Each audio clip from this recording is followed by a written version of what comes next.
tea life hacker here.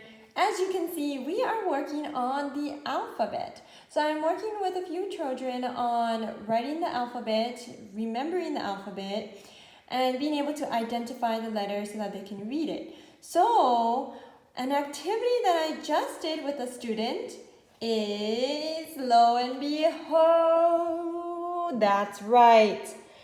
It is the alphabet in picture form. We made a creature of the alphabet. So I actually had a competition with this student. And what you'll find very important for each child, and to ensure, or at least do your best in creating the most customized and effective interventions or treatments with the child, is that you make it based on their skill level, their interests, their strengths. And so this child, I found they are very, very creative. They are extremely creative. They are very interested in working on art projects, and they are very good with their executive functioning, essentially, because they're able to conceptualize. They have good visual perceptual skills. They have good figure ground recognition, for example, which means that in all of this, they're still able to identify like a specific letter within it. So that was great. We played on that by creating the entire alphabet of upper and lowercase as a picture, a creature. So I tasked them with, you and I are going to draw a picture or a creature of some sort, kind of like the I Spy pictures. What is that called?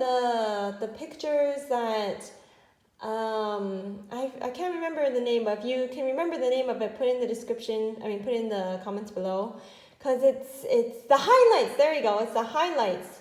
Who remembers the highlights? I think they still have it around. But it was this book when I was a kid that was called The Highlights, and it had pictures with pictures within the pictures that you had to find. It was so fun. And that really works on the visual perceptual skills, because it's extremely hard if you're not able to identify a picture within a picture to do that activity. So this is what I did with the child. We put every single letter of the alphabet and we made a picture out of it. We made something different, which I think you should see in the cover photo of this video. You'll see their picture that they drew.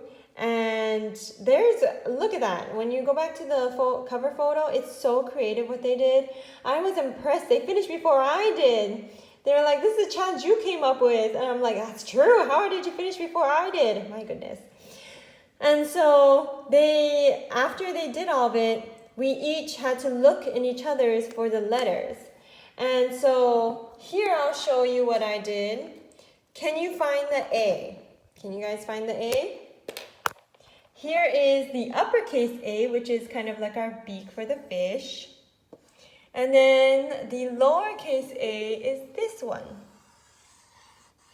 And then B, where's B? Well, here's the lowercase b.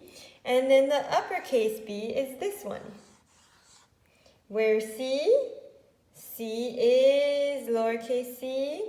And then here is the capital C. And we did allow for you to turn it around and do it in different ways, because that allows problem solving and really trying to understand the concept or conceptualizing the letter. So this is a really awesome activity for kids who are very creative, who don't get overwhelmed by all of this all together. So you have to understand their sensory profile, right? And which their sensory needs. If this is overstimulating too much visual, then of course you have to cut back. Maybe you can do a few letters like just A, B, C and turn that into a picture for them. And that's great. And then also you have to be able to form the letters. If they have difficulty forming the letters, then you can just have them do the letter as best they can, and then you can error correct after, or you can just have a visual for them to see. So say for example I had this, right? So they had this to reference so they can see what the letters look like. All right, and there's so many different ways. Write in the comments below other ideas you have or other questions you may have, and I would love to share on that, or even give some tips that I know of, or generate ideas on new videos to create for you based on tips you're looking for. I have so much fun working with the kids, and this is OT Lifehacker out. Make sure to find me on Instagram at OT_Lifehacker, and find me on, of course, YouTube. Share it with others. Okay, thank you guys so much. Bye bye.